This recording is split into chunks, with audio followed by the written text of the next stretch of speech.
McBee Dynasty Season 2. Steve Sr., MIA, but not his new Russian girlfriend, the later model. Cole's got big news. Jesse continues to be our favorite McBee, and Steven Jr.'s picker is obviously very broken.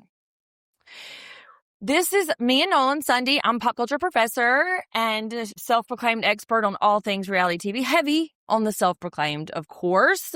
And I'm here with Nolan. Hello, everyone.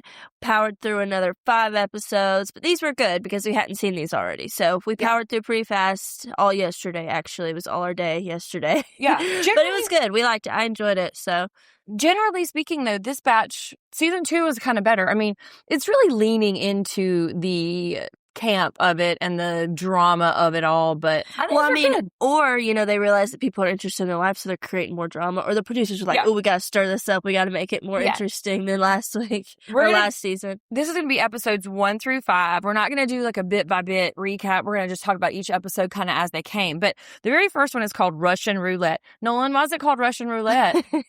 Because not only one Russian, but 2 Russians now that Steve has brought into the McBee mess. Ooh, McBee mess. McBee mess. That's a good one. We're workshopping things. Steve Senior's gone too. Like he's not even. We haven't seen his face one time. We talked about this that maybe he didn't because we'll find out later a little bit more juice. But we were like, where is he? We haven't seen him because the new girlfriend's there. Everybody else is there, but we haven't seen him. So I think maybe he might be having some troubles. He might be hiding out. So that's not in America. Yeah. So Nolan's theory, is that he is running. He's on the lam, as my mom used to say. My theory is adjacent to that, in which he did not sign a waiver for them to film his face or his voice or anything. I think he might be a little embarrassed, but yes. And then Nolan added to that he may be embarrassed. Maybe he saw his season and was, but I don't know. Does he see he signed up for this? Do you know what I mean? Like when you sign up for only one season and then you quit right after, you know what I mean? Does he seem the kind to get embarrassed and ever back down off of any decision he's ever made? I don't know. Maybe when it's on national television. Yeah, and I mean, people act real bold until they see themselves and everybody else sees them on TV. There were some major bomb drops in this set of episodes. We meet the Mama McBee, Christy. Oh, also, I really love Tessa. They let her do the recap. Her little, everything she said had a little saying behind it. It was really cute. She sounds like somebody doing a bad impression of a hillbilly. But it's like, surely that can't be her real voice. She's definitely hyping it up, I think. She's saying, I think they might be giving her a few more, little jokes to throw in here and there, but I think she did a good job, though. So we left, remember, from the end of season 1, that $1 billion dynasty that they're so proud of, the real American cowboys. Their problem is they're growing too fast, is how Tessa puts it. Their problem is that they are $70 million in debt, and they were trying to get a venture capitalist loan of like $100 million, and it did not go through, as Galena was orchestrating that whole thing. Right. So at the end of season 1, Steve Sr. was like, I'm out of here. Goodbye. See, you wouldn't want to be you. So he is still a fairly imposing force in all of these. I mean, every episode. Yeah, they talk about him, they flash back, and they have a handful of episodes and moments that they really like to lean real heavy on. But we sit down we get to see Cole first, put on a little weight. Because Casey's pregnant. Yes. Woo! Little sympathy weight. They're expecting, she is, in her second trimester or so. And we also pick up it's full calving season, and the farm is also its harvest season. Yeah, it's busy season. As it better be, because they broke. Yeah, because they need a $6 million payment in November. Because the easiest way to do it, they were borrowing more than they were making. Mm-hmm. It's like the easiest way to cap it. I've put that in my head. I'm like, they're borrowing, because I have such a weird thing. It's hard for me to understand that much money in one place. Yeah. But they were just borrowing more than they were making. Yes, and continue to take out loans, and they were really thinking this magic bullet of this VC loan was going to solve everything. But if you want to get blackout drunk, take a drink every time Steven Jr. says $6 million payment in November. You're dead. That's it. No more for you. Yeah.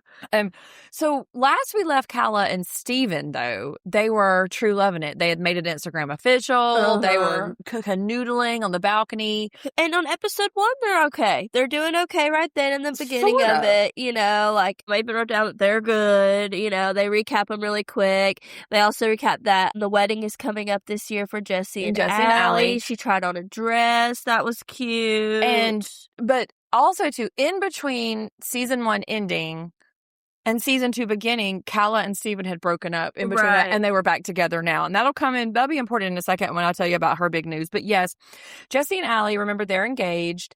And finally, after 12 years, and they bought that dumb fucking house in Kansas City. Why they did that, it becomes very problematic for their work stuff.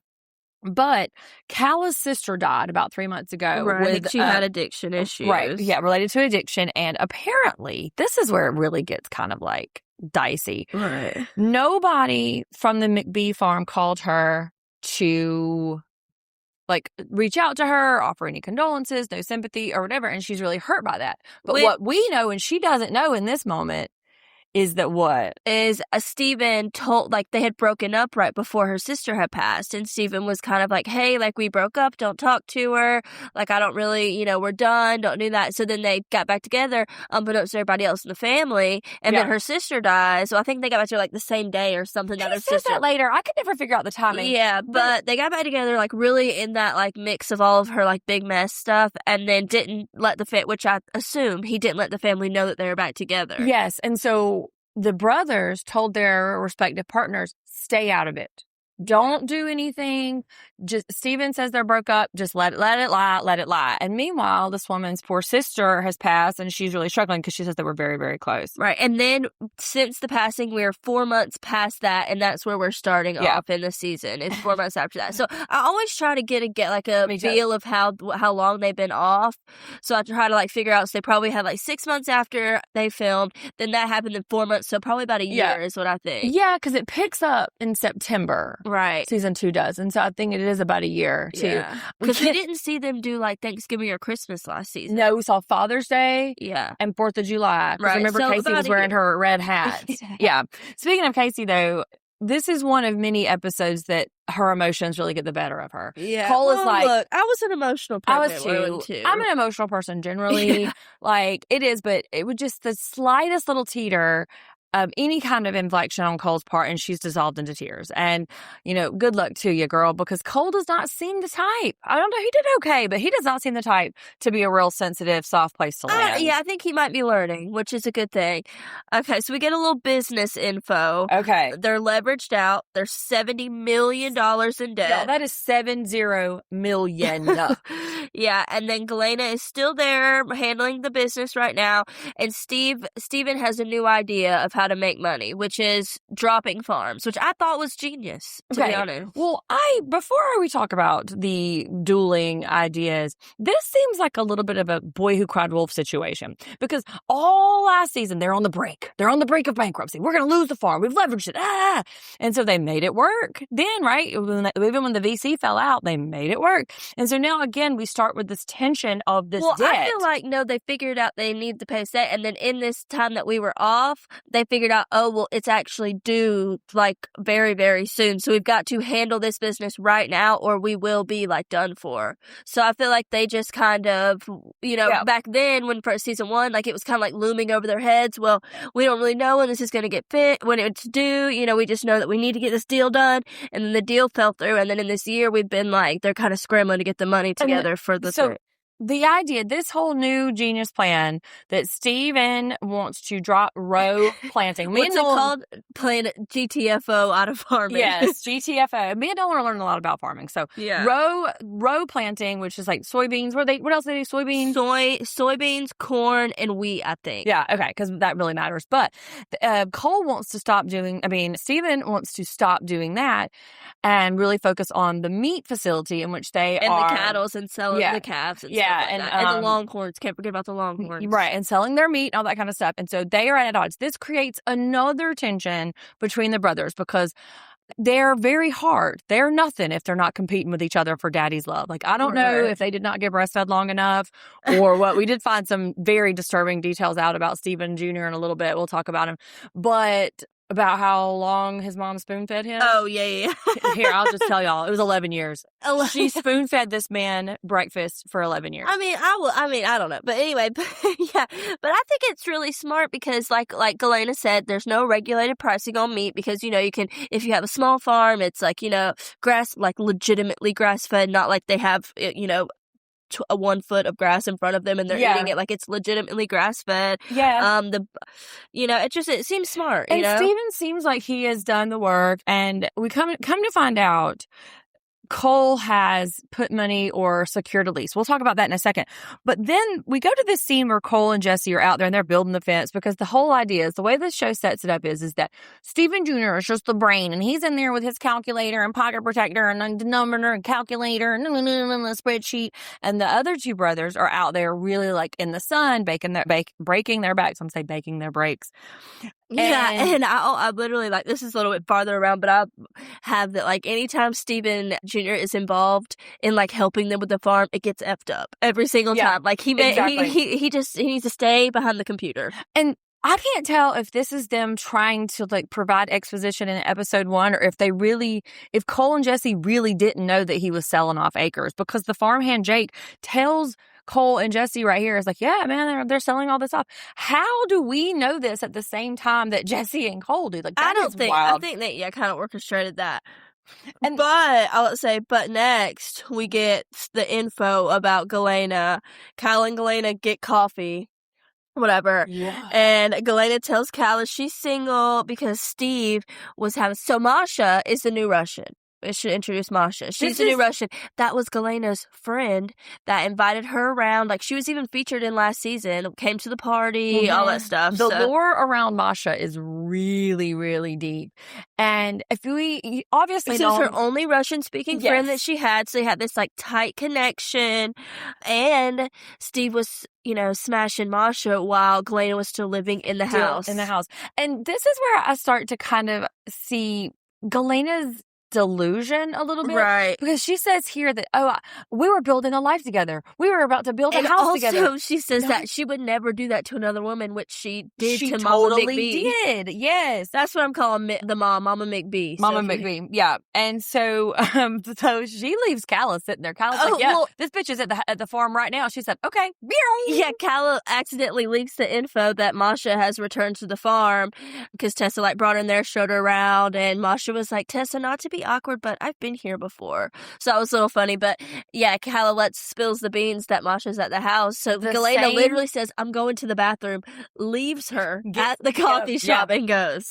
And this is the exact same scenario of last season whenever Brooke had to come get the keys from Tessa, and there was a confrontation between Galena and Brooke, and it's like, you're pathetic, blah, blah, blah, blah. And then literally next scene is Galena showing up the charges.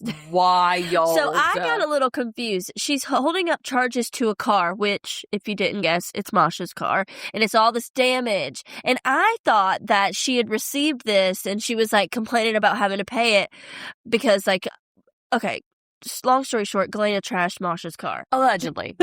She's denying it. So I thought she had these charges in her hand that, like Masha had sent her, but really, I think Steve Sr. had paid them, expensed them to the company, and because Galena is the CFO, she sees the invoice there. And so instead, how much was it? $7,000. Yeah. But instead of just quietly paying it or quietly ignoring it, she stomps downstairs, shows Steven Jr. the proof of her destruction, and he's like, hey man, like, did you do that? Or she's like, no.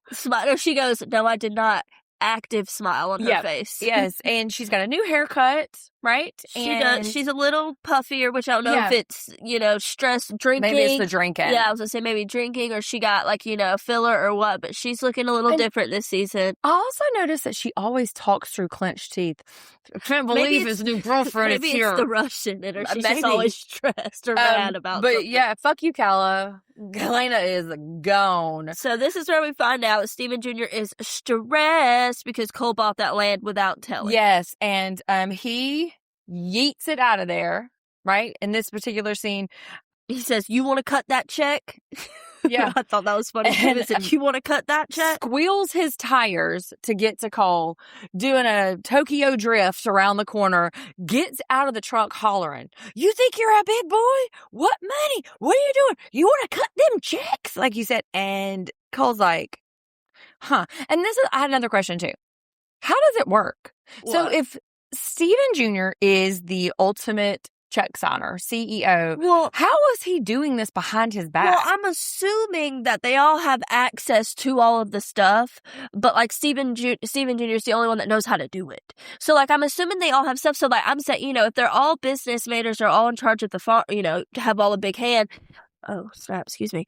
That that they would be able. Like people know them in town. So if he was like looking for a thing to sign, like, "Oh, I'm with McBee Farms, just show me around," and then they sign all his paperwork, the last thing they have to do is the money, which is where Steven Jr. comes in. Okay, and so I guess the idea is that Cole's already committed to this deal, right? And he just needs the money. Yeah. Okay. Right. And then, but remember last season, Senior clapped him on the back and was like, "You got to commit to your decisions. You can't be afraid of it. You got to get in there and got to do your thing." So I think he's trying to step up for Dad, but stepping on Steven Jr.'s toes also, at the same time. If this show is trying to make us believe that these boys aren't talking to their daddy 4, 5, 10 times a day. Yeah, you said that yesterday, and I was like, I don't know, but that's probably true. Think about it. Yeah. Think about how much the girls complained about how much Steve Senior called them, how in touch they were. Like, I don't believe, but that's what I say. I don't think he signed a release because they're not showing any of that shit. But this whole thing is just a dick swinging contest. It is just more about being boss between Steven Jr. and Cole.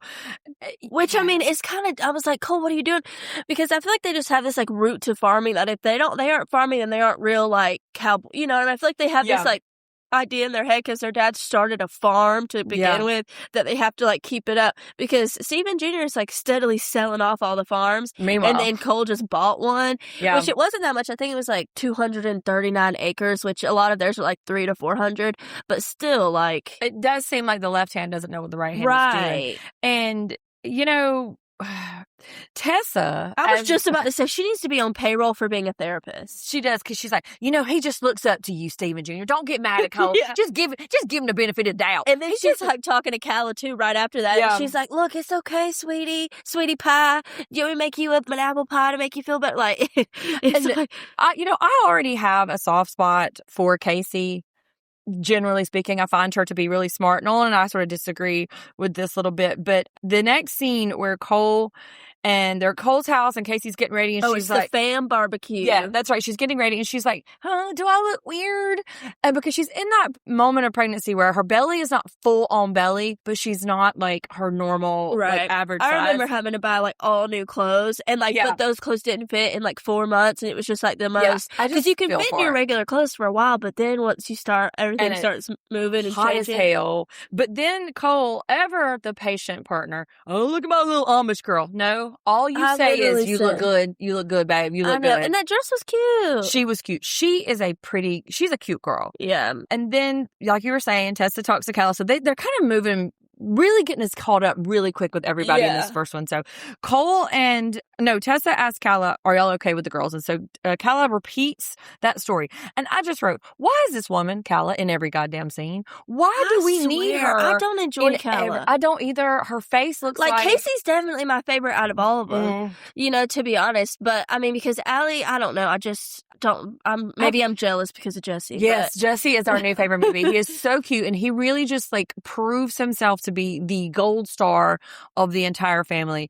But also we get to see, because at the family barbecue we get to see Brayden, and his new title underneath his thing is manager of McBee. If it's new. I don't know. Maybe we just didn't see him last season. Does he speak? I don't know. Is he impaired in a way that like he maybe had special yelled later situation? Like later down the line, he yelled. Remember, whatever. But I don't know if I don't really know. Maybe he just don't care enough about the show. He's like, "I don't care to be on TV. I don't care about any of this. Whatever." looks like Cole, though. He looks so much like Cole. They look like their dad. Yeah, their dad. Well, no. Remember, Braden looks like Jesse. Braden and Jesse look a I lot don't alike. know. And then Jesse looks so much like his mom, which we said that. He looks a lot like his mom. But she's super pretty. She's not what I thought, because I didn't look anybody up or anything before we started watching, or I still haven't. But she's not what I thought she'd look like, but she was really pretty, too. And so Tessa encourages Cal to make the first move in terms of like repairing that friendship. So that's important. They'll come back later.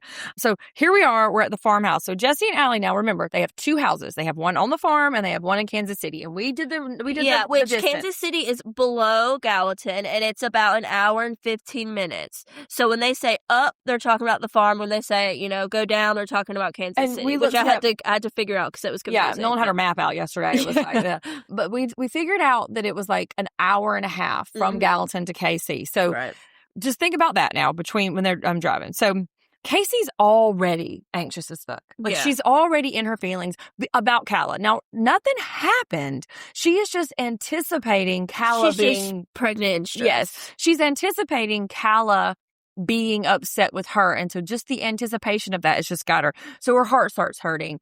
Her stomach starts hurting. When Calla walks in, she gets a real chilly reception. With her protein brownies. Yeah. Ew. Blue. Yeah, I was like, ew. But it just is so strange. And so the thickness and the tension became too much for Casey. Yeah, so Cole's like, are you good? Like, do you need to go to the hospital? And she's like, yeah. And so Allie hops in the car with them, and they leave. And me and Mom both looked at each other. We're like, she's having a panic attack. It's a panic attack. Yeah. Right. And because that's where episode 1 drops off and episode 2 picks up, ditched for Dallas. And it comes to find out that, Allie did go with her. Now, remember, Allie's been around the longest. Steve Sr. has a modicum of respect for her. He even says, I'm scared of her. She puts me in my place. But it's anxiety. She tries to say it's this or that. It's electrolytes. It's this. I was like, it's anxiety. Girl, come on now. Yeah. And they had a little joke about Cole's greatest accomplishment was just beating teen pregnancy. But we like it. And Cole was sweet because he was really afraid. And I mean, that's scary. It's scary anything because, like, even when Shepard was watching, he was like, what's going on? I was like, I don't know if the mama's sick. The baby could be sick. So you never really, he was like, why is everybody so stressed watching the show yesterday? And I was like, because if she's sick, that means something happened to the baby, which obviously they're fine. But, and so then we go to the next morning in which the hottest McBee rolls over in his bed at the farm, immediately FaceTimes Allie. Where is she? At her house. In the city. Yep. And so this... And I've been calling it her house and his house is the farm. Yeah. Because that's pretty much how what it is. Because this tension arc is introduced that she wants to be in the city. She is a nurse practitioner. Her family lives there. She calls herself a city girl. And Jesse needs to be at the farm. And so either way, one of those people are going to have to get up and drive an hour and a half there and home in the afternoon. And that begs the question, why did they build this house? That is exactly what I was saying. I mean, I guess it makes sense for her, but like, why did they go through all that and then decide what are we going to do? Like, that should have been the conversation before. What are we going to do? What time are we going to spend here? Blah, blah, blah. Probably before Stephen. Yeah, I have a sneaking suspicion that these boys will say any old thing to these girls, knowing that they're going to do whatever they want. Yeah. That's the kind of teenager Nolan was. She would get in trouble and she let me dead in the face. I'm so sorry, Mom. I won't do it again. I promise I won't do it again. I swear I'm good. Real contrite. I'm like, oh, that was a really good exchange. Very next day, she is just in the streets again. And that's what these boys are doing. They don't want to have conflict with him, but they also want to do what they want to do. And I'm fairly certain that is what's happening here. He probably told her they were going to live there. Yeah. I guess. But also Steve Senior leaving probably made them have to bump up their responsibilities. So. And don't forget, Steve Senior has a house literally across the street that he can see into Jesse and Allie's house because it's that close. Yeah. So imagine there was some pressure there for them to build there. The next scene we get is meet you can trust. Oh, pull it up. I skipped over meet you can trust. So tell me more about meet you can trust. I don't understand my notes. That slogan, their little van that they used to deliver their meat. It has with the longhorns up front. It says meet you can trust. I remember funny. Because he said he paid what did he say? He paid $40,000 for whatever, and Nolan was like, "Ugh, worried more." She's more worried about these men's finances than they are. She is stressed. But yeah, meat you can trust is now a Mercedes van that they're going to deliver their new meat that they haven't even decided to pour all their attention to. But anyway, But then we go to like ladies' night. Galena and Kala are out on a town. Kala and Galena are BFF'd up. Yeah. I mean, maybe Galena was the only one that would agree to film with Kala besides Steve Jr. But they're at a local business owner party, which I guess... Oh, I missed that too. Oh. Yeah, which I guess Galena was invited to. Because I kept searching. I was like, what party are they at? I think I went back and rewind. I just wrote some party. Yeah. Some party in KC. I think I rewinded because I was like, what party are they at? Because everybody's dressed up. It's a lot of women. I was like, is it a women business owner? But I don't think so. I think it was just a business owner. Kala is here to like wingman for Galena. Said not him with his man purse. Oh clutch. My gosh, not a clutch. And it was like leopard print, and then he had like a big old hipster hat on, like the flat brim all the way around. Yes, that's the one that I was really sort of like, what? And so like none of these men are Galena. I mean, I guess I don't really know her type, but it seems like her type would be a Steve McBee type of character. But she pines in her confessional again that she can't get over it, that they were making a life. They were building a house together.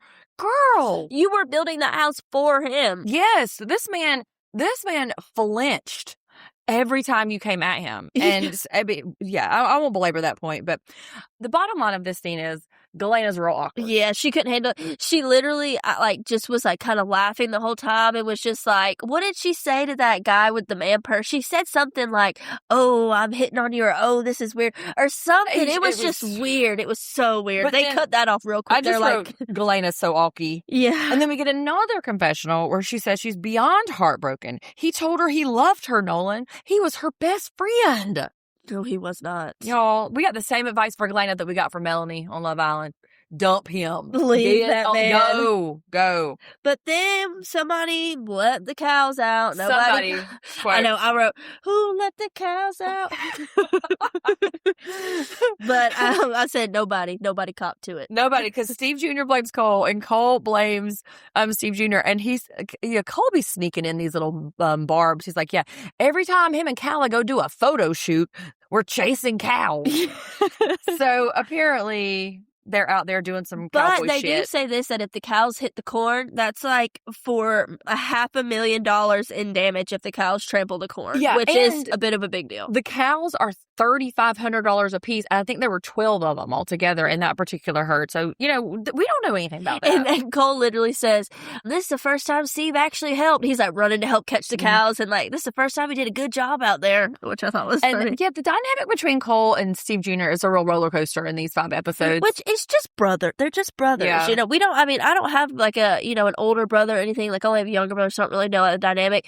But, and yours are so much older than you that you don't really know. But like, I feel like if you're so close to that age, you're going to be dicks to each other. You're going to be always competing. But even in your 20s, it feels like at some point you kind of cycle out of that. I mean, I don't know. Maybe. Their daddy did a real number on them. Let's not discount how much he pitted them against him. And you know who else says that? The mom, Chrissy. So where we meet her. Yep. The mama McBee. She looks like you think she would. Yep. Super blonde. I was really about to say that. Tan. Filler in the Botox, all of it all. And Steve Jr. gives us some damn insight. He says he's a mama's boy. He left every day for school at the exact same time. Which point back to, him being super type A. We've said that before. We might need to get him a diagnosis. I feel like he needs to be on some meds. And then he says that every day before school, he would sit there and watch Clifford the Big Red Dog with his arms underneath his blanket as he was shivering. And his mama would spoon feed him breakfast. Fuck you other boys. I'm sorry I'm taking care of this one. I don't care. Y'all trying to fend for yourself over there, Cole. I was thinking the same thing about how long it takes to spoon feed somebody sitting there, and you wouldn't have time to do anything else. Yeah, well, he's his mama's baby. We also... I also wrote that she's the emotional support queen because they all say that they call her when they need something. They call her with all their problems. They call her with that. We get a little bit of insight to they were married for 28 years and there was a lot of infidelity. And finally, apparently it started to come out kind of all at once. Yeah. And that's when she filed. And she doesn't want to see. And she says that Galena was in fact the one that he cheated on at the end and whatever. And she doesn't want to run into her. That's why she kind of stayed away from season 1 is because she didn't want to run into Galena. But y'all don't worry about Mama McBee. She's doing all right. She's got her own company, Landtail. Like, business is 3 times what the McBee Farm and Beef industry is. Communications, underground construction, which I'm not sure. I guess that means like piping and stuff. Yeah, you know how they run fiberglass, like fiber optic wire and stuff like that. Yeah. And then it's also a concrete company that is 3 times the size it started as. And it blows away the McBee Farms, is what she says. She confirms what we've said, that they pitted each other against. And so, maybe she's there to be the parental figure now that Senior is out of the picture. But so much of how she relates to her children is worrying about how she doesn't want them to be like their dad. A lot. She interacts with them solely with "don't be like your dad," which is kind of like traumatic. Like, not to be like this, because I have this guilt all the time. But like, you chose your partner. Do you know what I mean? Yeah. And that's a guilt you have to live with for forever. Right. Like, you chose that partner. The boys didn't choose who their dad was. As she sits here talking to her mother, who chose her dad. Well, I'm just saying, because I have a lot of that guilt, from Shep and stuff. So like, it's like, right. You have to cop to that. It's not the boys' fault that they're, whatever. Well, yes, and you cop to it in your therapist's office. You do not disparage their father in front of them. No matter how old you are never want to hear one parent talk ugly about another parent. That was kind of a thing that I never wanted to talk ugly, because it does something. So all of this chaos, so their dad anger, fucking around, throwing things, yelling, the mom being angry, trying to get out, a rough divorce, all of this stuff is happening when these boys are frontal cortex is still developing, and they are just reeling from all of the chaos. And so I'm going to cut them a little bit of a break. Yeah, for there. Sure. But yeah, this is where I have that she looks like Jessie. I mean, they look so... Because Cole, when they showed a picture of Steve Sr. when he was younger, it looked exactly like Cole. And then Steven Jr. looks like Steve now, but Jessie looks like his mama. Yeah. I mean, I guess good for him because he's the cutest one. But yeah, he really is the cutest one. But we've also talked a lot about how Steve Sr. got hot later in life and how that'll do a number to a man. Oh, for sure. That they get a new confidence, and then that is like unparalleled. They hit about 45, 48. They start working out. Stop eating better. Yes. Their wife starts to hit perimenopause, and they're seeing all these young women who are hitting on them, and then that midlife crisis kicks in, and they think they're going to do better, which don't think that's going to happen. Steve Senior's going to be staying in the streets, though. Yeah. So there's a little interstitial where Jesse is enlisting his brothers and Jake to help with the invitations. Make them do the damn wedding invitations. Now, That's so why stupid. in the world? Like, I don't they believe said that they had somebody with the same name, and they're like, can I just put their name times 2? It was Shelby and Shelby Bell. Yeah, and Jesse was like, sure, I don't care. So we're just going to blow by Shelby Bell? We're not even going to talk I about didn't even think about it, to be We're not honest. even going to talk about somebody naming their child Shelby Bell? How dare you? That is tough. That's tough. But I was like, why in the mother frick would you let them boys do that? Would they probably have dirty fingerprints on all the invites? And that chicken scratch, like handwriting. But I think it was just for it, mainly for ours. But also, and I've said this about Jesse, and I will say it a million times, Jesse is like an American cowboy if an American cowboy was written by a woman. Oh, yeah. He's a character written by a woman. He's very sweet. And I think that when he goes back and he watches himself on season 1, he has nothing to be ashamed of. No. Neither does, when Allie walks there, she doesn't have, I bet she combed through that footage. She watched every episode. She was pausing. Sure. She was zooming in on frames. Like, I know she really, really went hard on it. And Jessie came out clean the whole way. For sure. Kelly goes back to see Casey again because she needs this apology. She needs it so bad. Okay, your sister died, sure. And sure, you were quote unquote close with the girls. I mean, we saw you probably on performed activities that producers told your business was like, to them. Yeah. I was like, talked about yourself the whole entire time.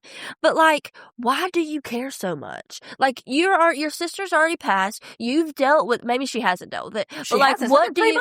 Yeah, I mean, like, what do you need from these girls to make you feel better? Well, is what I was like. Why do you need that? Do you think though? I have a hard time putting my thumb on what Calla's deal is because they call her a gold digger, right? And we see later on how she does ask some favors from Steven Jr. Is all of this just a way to stay involved with this family because she perceives they have money and she wants to reap that benefit? That's what I've said. That's what I've said like a long time. Like, we'll talk about this a little bit later too, but like, I think that she just really, like, I don't know, maybe her family isn't the maybe they're not super I don't know, but I feel like she sees this family that's super tight, like super tightly knit, and she wants that and wants to be involved and also get the money as well. But there is no money. There is no money. Well, I mean, we don't know. According to them, there's no money, but many things. Anyway, we figure out that Calla has talked some major shit. Yes. I mean, listen, if I can't work in hillbilly yeehaw fucks into my regular daily rotation, I'm not. That kind of hurt me a little bit. I was like, why? I mean, are you for real? These people are. I mean, Steven is sending you $10,000 to $20,000, and you're calling him and his brothers cowboy yeehaw fucks. That is fucked up. This is the problem in a relationship in which you break up on again, off again. And when Steven says like they've broken up probably 16 times, he said it was no 15 to 16. No hyperbole, y'all. That was his calendar day of the word, but word of the day. You hear what I'm doing? I did. And so that is the pitfalls of it. Right, because Steven Jr. is, breaking up with her and then confiding in the boys and their, and then they confide in their girlfriends. Yeah. So it's like this train of him talking shit about Calla and then Calla going up to them and then being like, I don't know how to interact with you. And then when they get back together, Steven Jr. wants everybody to be, he wants everybody to be normal and everybody's acting super awkward because, hey man, you told us, you read her text messages to us. Which we found out that's how they know that she called Jesse and Cole hillbilly cowboy fucks is because she texted Steven Jr. that and he read the text to them out loud to them. But also Casey's the bone collector. So the bone collector is this archetype in reality TV in which any secrets in which they acquire, any stories that they they are immediately going to tell everyone else. And then they are also going to be very, very upset that everybody gets mad and they're going to feign confusion. Why are you getting so bad? I was just telling them what I'm doing. Casey's the bone collector because she drops some real she can't info here. Which, I mean, everybody needs it. Makes it interesting. Even before she started telling like the real story, I said, is she not going to fucking tell on Steven Jr. here? Because not only did Steven Jr. tell them not to reach out to her, tell them not to interact, he also did not tell Calla that they were texting him condolences and saying, hey, man. Right. They did do that. Yeah. So they did text Steven Jr. because, Casey said that she checked in on her through Steven Jr. Yeah. But he didn't tell her that. But part of Calla's main deal is that these girls just completely forsook her in this particular moment. And now we know that they didn't. Yeah. And also Steven tells Calla that they don't like her and told them the other thing that Calla didn't like them. So it's like, why are you doing this? It's because he wants them to take his side. Yes. Like if he gives them any good thing about Calla, that maybe they won't take his side or something. He can't understand why they don't take his side whenever he's saying good shit about her, though. That's the thing, too. And I know we really got to know who Steven Jr. is in these episodes, too. Right. We really saw who this motherfucker is. Because I was always giving him the benefit of the doubt. In season 1, I was like, no, you know what? He's getting a bad rap. No, he's not. He is diabolical. So Calla says, okay, bet. Gets in her little Kia, yeets it up to the office. I have written down, surprised Casey didn't go into labor waiting for that conversation. Because she's so fragile. Yeah. She's a fragile baby.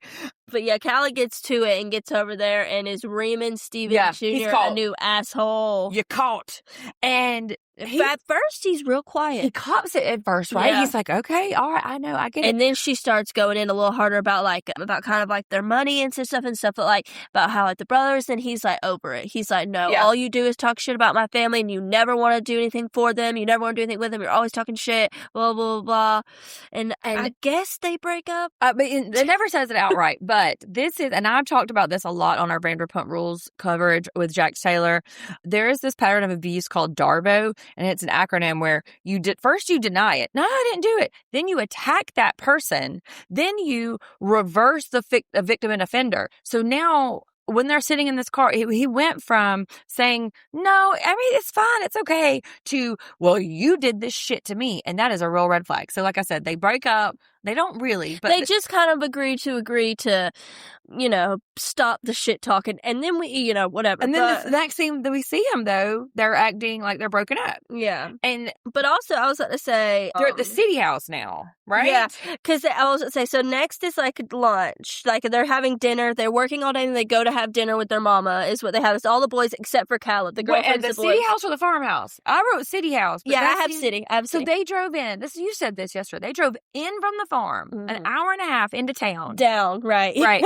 An hour and a half into town to eat with their mama, and then an hour and a half back to the farm? We don't know, but because, Steven has a condo in Kansas City. Allie and Jesse have a house. I don't know. I guess Cole and Casey probably drove back down. Yeah, fuck the pregnant girl. Who gives a shit?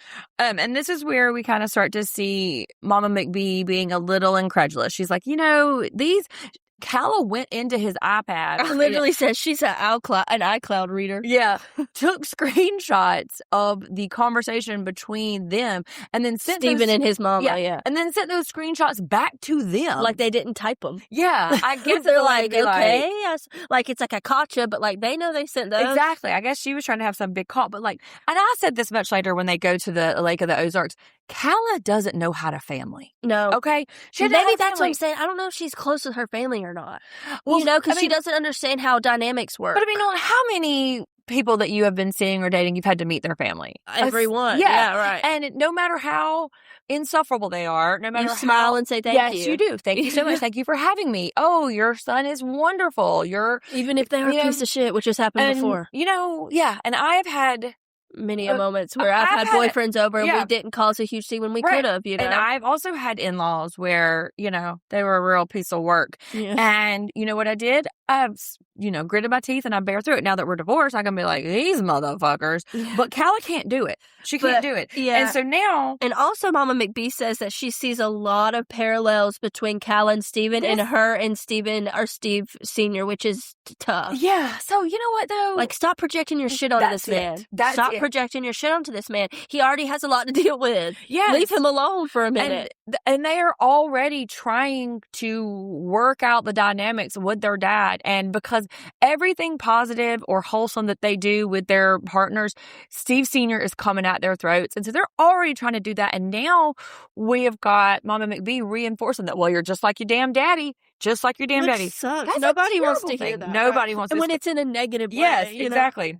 But then we learned that Calla is trying to buy a house in Dallas because she's been staying at the farm or staying in Kansas City with whichever one. Buying a house, though. She wants to rent, right? Well, they say this first. They say she wants to buy a house first, but then I think she looks into it, can't afford it. So is this the scene where she is at his house alone and she's packing her shit up and he calls and says, hey, I'll be there in 10 minutes? And is this where this is? No, because this is just one we see she's buying. It's like her in her confessional says she's going to buy a house in Dallas, and then we go to Steven saying he's single and out for the night, and then she goes out for the night. Oh, okay, yeah. So they're separate. She's in Dallas. It was just a quick confessional where she was being like, so she's in Dallas, hoeing it up. Steven Jr. is in KC hoeing it up. Except he's like, yeah, you haven't seen single Steven in a year. Except Casey's booed up, Jesse's booed up. I know. I was like, who else is single? Who you single for here, boo? But this is why we were like, did they break up? Because I don't know if maybe they said it off camera or what, but like they just had that fight. Then he got out of the car, and then the next time we see him, they're single, living it up, partying. The editing was like she even went out in Dallas and had a sign that said "Bye, Steven." Yeah, she got the VIP service. Yeah. But look, though, not her Southern hospitality. Her girls are going in. Like, get away from this man. Don't let him pay for shit. Which is right. Yes, they're right. Did you write down what she said though? I don't think so. The least he can do is I co-sign on an apartment. Wait, let me flip over because I absolutely did. The least this man could do is co-sign her apartment. No, ma'am. The least he could do is get the fuck away from you, and you can stop answering his phone calls. That's the least. Right. I literally wrote gold digger, corn. Like corn digger, but gold digger. Oh no, not a corn digger. Well, Calla is our new corn digger. She is. But like the least he could do is co-sign an apartment for her. I literally wrote in all caps, huh? Okay. Also, I don't know why I wrote this. I wrote it several places, but Calla is a snob. What about this scene was given snob? Do you remember? Because we find out that Steven Jr. got paid $500,000 whenever he graduated high school. They mentioned that in short passing. Yeah, I have it right here underneath. This is new news. No, because then she brings it up again at the Ozarks. Remember? No, I know. I guess I just blocked it out. But Steven says he's single. Did we miss that part of the combo? And then I literally have a bullet that says he got $500,000 when he graduated high school. I think Cole might have mentioned it. But then why am I saying she's a snob? She says something divisive about his dumb brothers, or maybe if they could figure out something like that. She says something. can't remember exactly, but yeah, and I just think it's because I don't know. I think that she's mad because they don't accept her and they just think that she's a gold digger and all this stuff. And I think it just makes her put her nose in the air. I just don't. I think you're giving her too much credit, too. But that's where that episode ends. And then we go to episode 3. Did you write the name of the episode 3 down? The Great Chicken Massacre. Okay, so not spoiler, trigger warning for animal murder and animal abuse for this one. Yeah. Stop laughing. PETA's don't come after us all. I'm like, no, we take the death of animals very seriously. Please don't come at us, PETA. Yeah. Okay. But I think the first thing we see is Casey going ham on her snacks, her gas station snacks. Because when I was pregnant, my go-to was frozen Coke slushies, Twizzlers, and I had to have some type of chocolate. And she was very similar. She needed something sweet, she needed a soda, and she needed something salty. You want to know what my go-to snack, and I'm doing air quotes here, when I was pregnant with you? It was a rare Bourbon Street steak from Applebee's. I ate one every day. You're not even supposed to eat rare meat when you're pregnant. I know, but I was just so ravenous, and I would even ask him, like, hey, could you not put it on because it came out on a little sizzling griddle, and I'm like, hey, could you not put it on the sizzling pan? It cooks it more. Yes, because it cooks it more. I ate one every day. I mean, the only time I ever crave a steak is when I'm pregnant. I mean, whenever I'm on my period. So maybe it's like something you're losing your whatever. Well, me and your dad worked at Applebee's at the same time whenever I found out I was pregnant with you. And I'd get off my shift, I would unloosen my shoestrings, and I would sit down and eat the rare steak. Like blood would be dripping down my mouth. And with Ethan, I was older, but it was watermelon. It was watermelon, everything. And he loved watermelon when he came out, which is crazy. And Sheppy loves a Twizzler. Yes. See, there you go. It works out. So we pick up in episode 3 at Calla, and I just don't think we care about her separate from Steven Jr. I don't want her. I don't want to see her if she's not talking about anything that has to do with the McBees. Sorry, it's the McBee Dynasty, not Calla. Yeah, like do not give her own spotlight. But we learn where Steven Sr. has been. Oh, look, I wrote, Casey is hungry.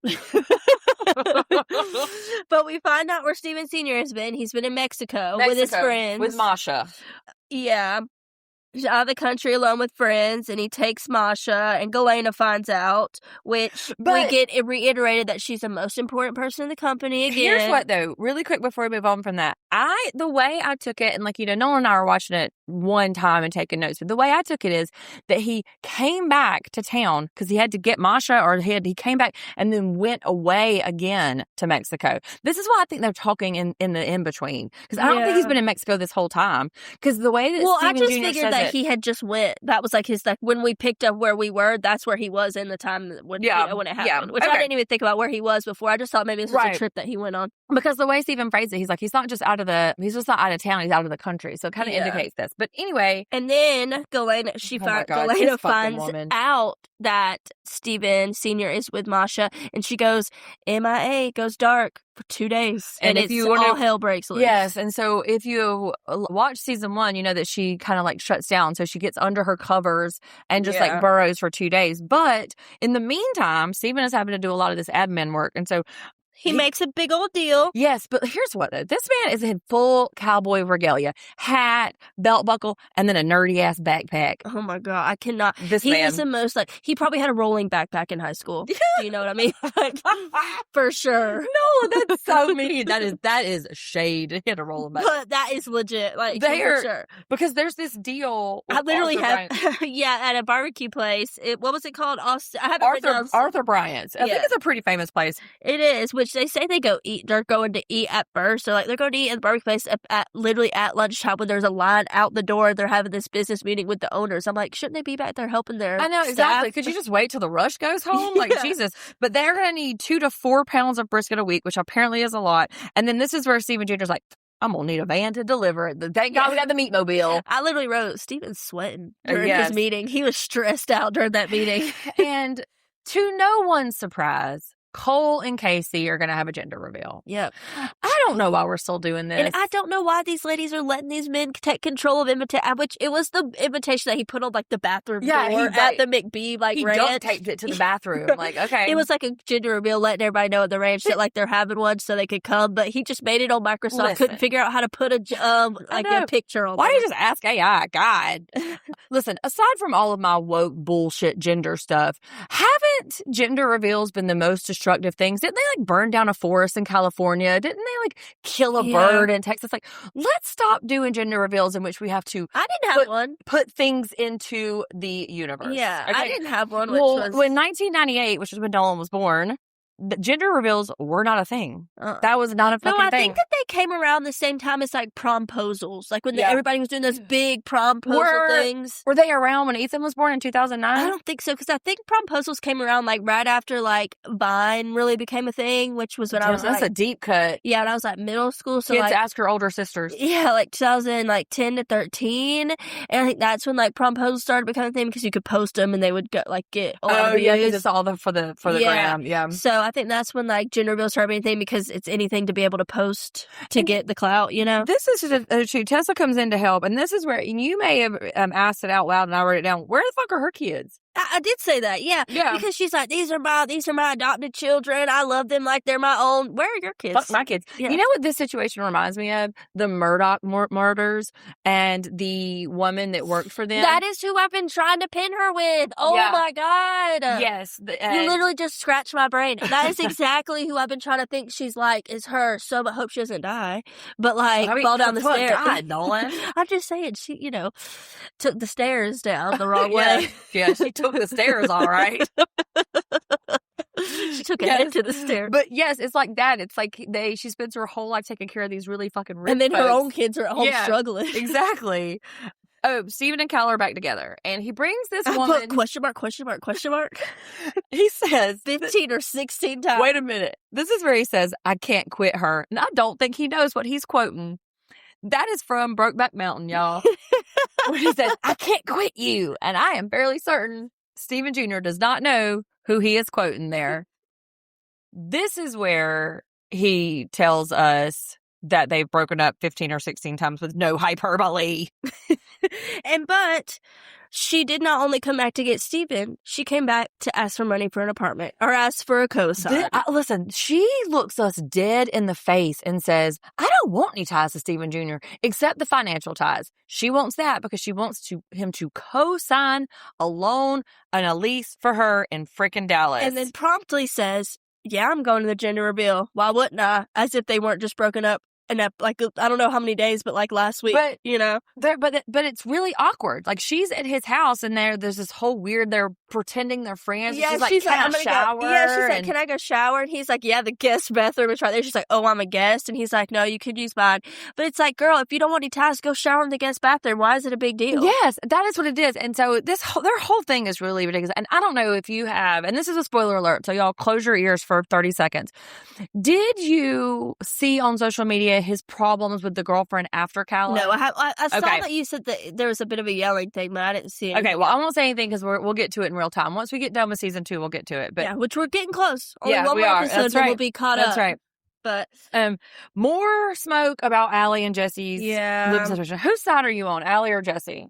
See, I'm kind of caught because it's like, and number one, the McBee farm is like the whole livelihood of their relationship. Like, she was in school. I think she might have just gotten done with school in the middle of like she's filming. A working nurse practitioner. Yeah, but I think that like the last 4 or however many years before this point right now that we're at, she was in school. So that means that like Jesse has been doing everything, and that has came from the farm. Define everything. Paying and building a house and like built like. So you mean like money wise? Yes, Jesse's been the sole breadwinner. Is what right. You're saying. So like I'm like, well, it seems like that has been holding y'all up for so long. It seems like that's going to be holding y'all up. Why not just move there? But then, she still needs to be able to have her own. I don't know. I'm kind of caught, I'm fully on Allie's side, though, because I'm always going to take the side of a woman. But what is the point of building her this house, proposing to her, and then saying, no, and on the one hand, it's sweet that he wants her with him. I find that to be charming. And I think it's sweet. You mean she wants him with her? I don't think he's ever. No, he's bitching about, I don't need you to come up here. Come up here. Remember, he's like, no, come up here. If you come up here, you come up here.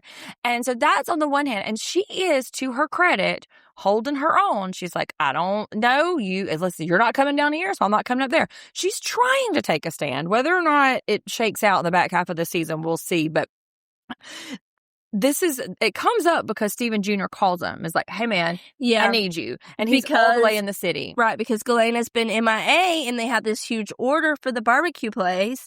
And so they're already behind and Steven's trying to figure it out. So he's like, Jesse, I need you to come help me like right now. They were due to deliver this meat at 6:30. He calls Jesse at 6 o'clock. And so remember, hour and a half, they have to get in there and go down there. So yeah, so they're 2.5 hours. So he does it. Jesse does it because he is a darling angel baby. We love him. He's our favorite, but he does it.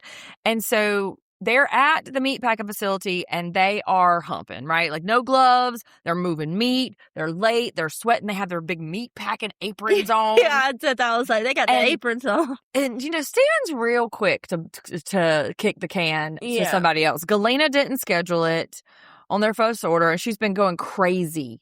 Yeah, he lately. does that. I mean, that he's worried that their personal relationship is starting to cause problems. Yeah, no shit. Yeah. No motherfucking shit. Okay? And then he starts to say, is Galena worth it? Sir, I don't know. Let's find out and see. Let's try it. I mean, at this point, doesn't seem like she's doing too much, but well, it's been 2 days. Everybody, calm down. Yeah. Let's see. Fire her then. Pay her 10%. I was about to say they ain't gonna pay her that 10%. Send her on her way, and let's see how well it goes.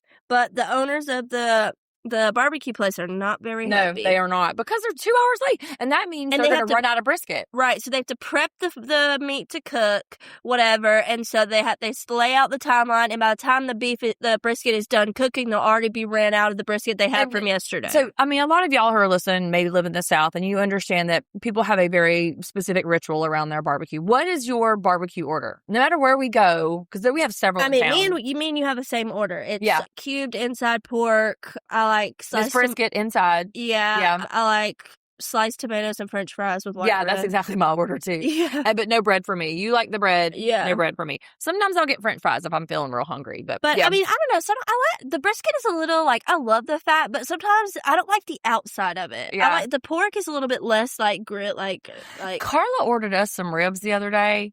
We're swinging. Like, I'm just sitting there. We were watching the World Cup, and I am standing up at the table. We were at a bar watching the tables, just gnawing down. Grease across my face. They were good. So I might have to start dipping into the ribs, but you can't be eating ribs looking ladylike though. No, because it's all over you. Nails on because they get underneath their nails and it's gross for sure. But then we go to the gender reveal, and the music is telling us that it's weird. It's like dun dun dun dun dun dun dun dun dun. I know. I wish I could pull off some of my AI music off the top of my head, but I can't do it without hearing. I know, but some of it's like down in the country, I've never given up. No, I got one. It's like I like my horses high and my cars down low. She said it out loud, and I was like, "That's terrible." She's like, "Mom, I'm just repeating it." Yeah, like that. They said they really said. I was like, "Yeah, they just came across the street." And like they match it up to whatever scene. It's like they'll be standing in the field. This golden sunset is the best I ever seen. But Callum makes it weird. Yes, she makes it weird, and Casey says this thing too that you took issue with, but I understand completely.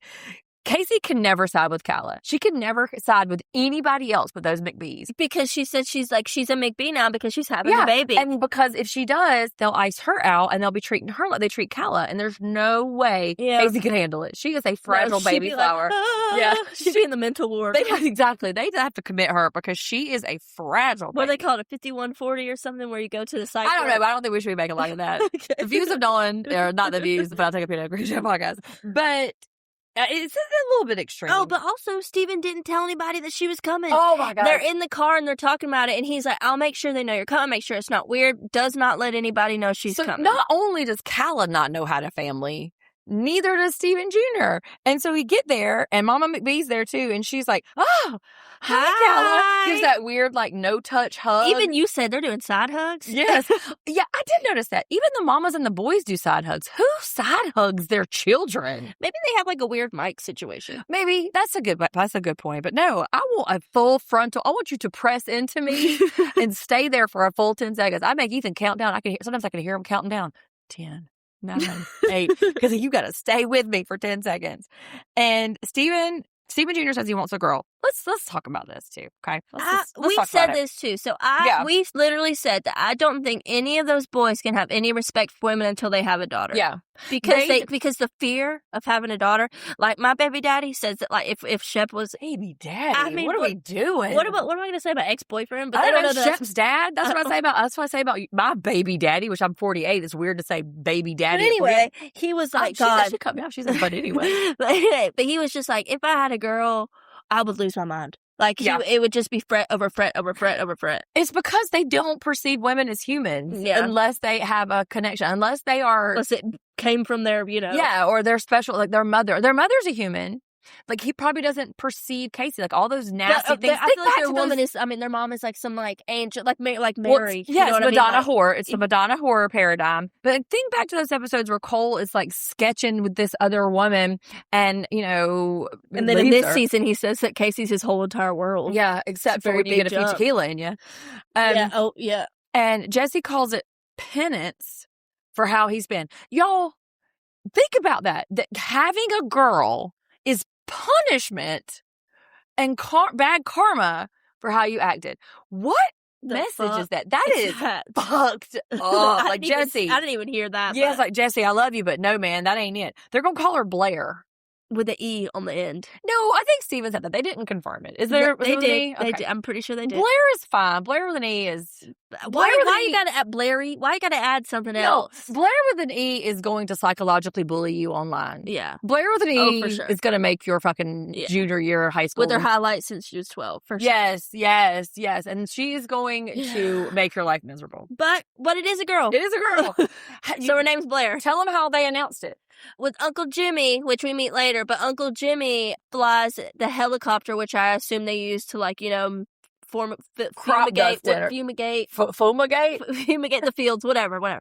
But they do it and they spray shit out of it's like a pump that they spray out of the helicopter with. Yes, and so who knows what fucking destruction that goddamn they're so worried about their crops, but they're going to put pink dust all over. But hey, look. This is where I wrote, Kala is wishing so bad she could be a part of this family. I wrote, Kala has beef with McBee family because she doesn't feel accepted. Yeah.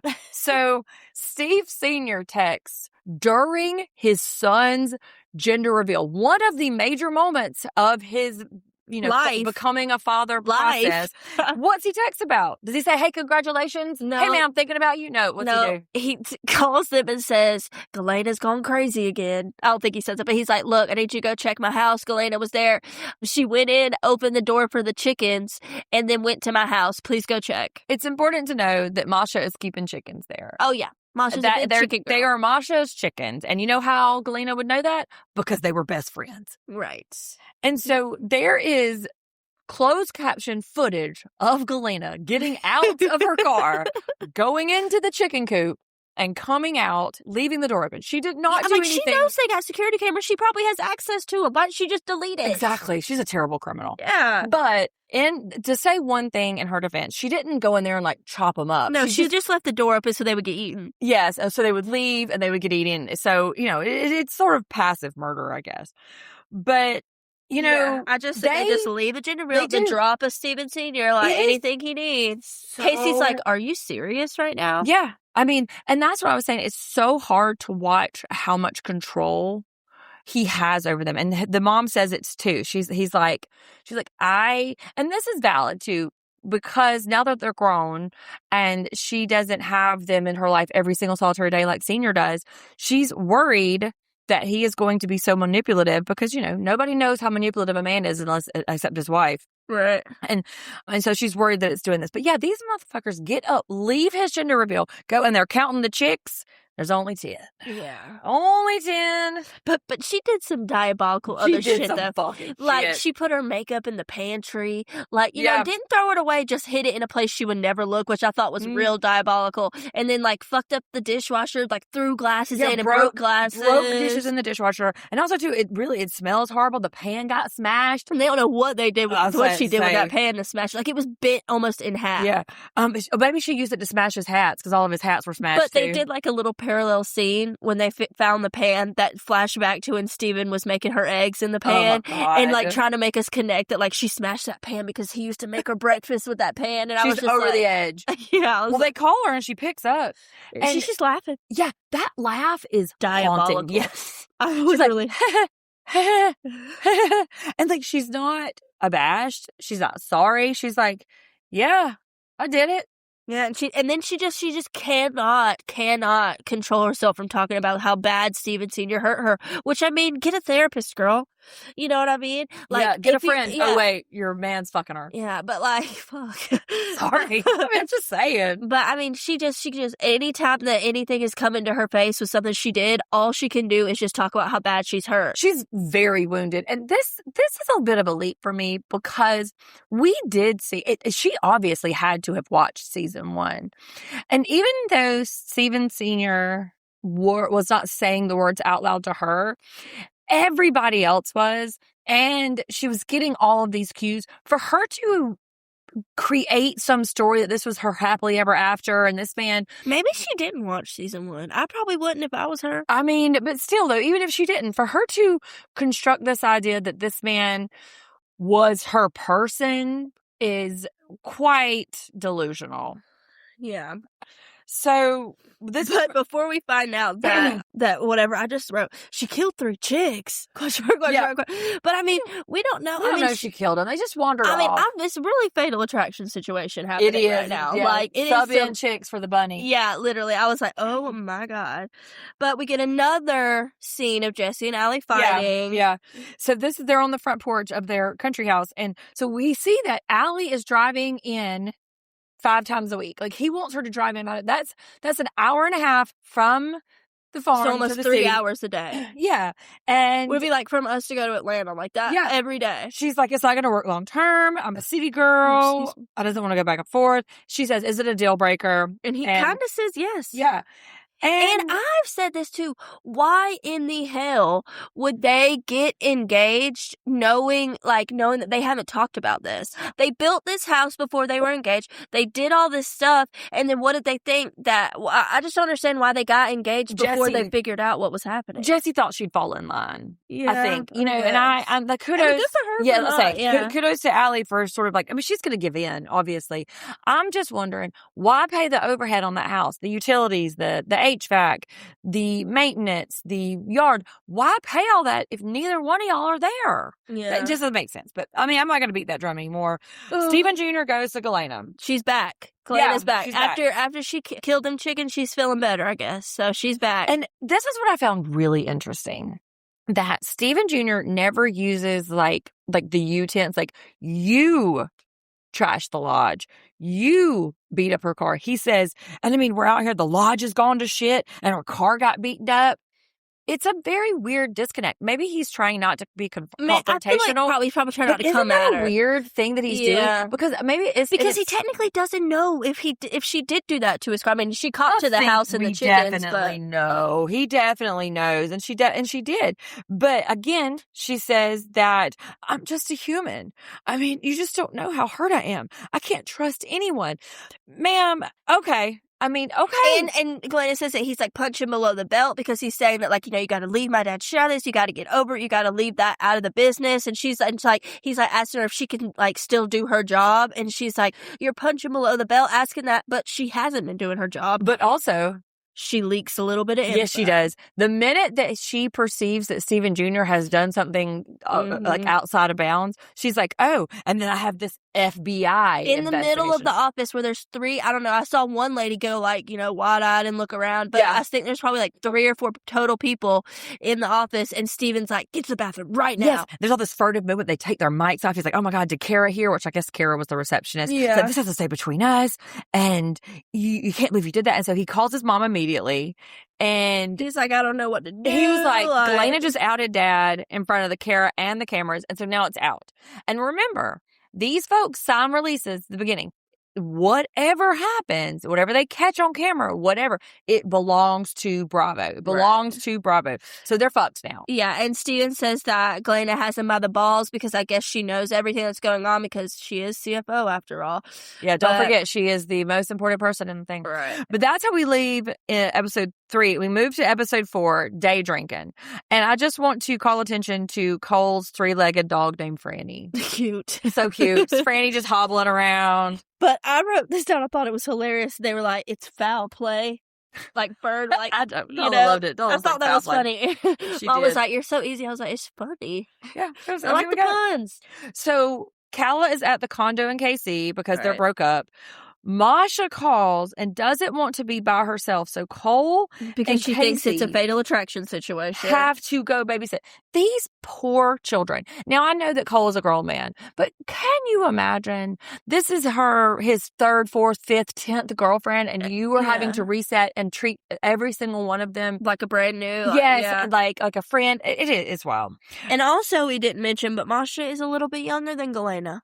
We did not mention that, I don't think. Well, Tessa did. Tessa said that he's traded her for a younger model. Yeah, I wanted to point on that because also that, I mean, I don't know. I feel like I'd be a little uneasy, at the house if Galena had access to it and had the keys and had everything, and she's also mad at me and she's also vindictive. I think Masha knows what she's capable of because Ginger's missing, the friendliest chicken of all.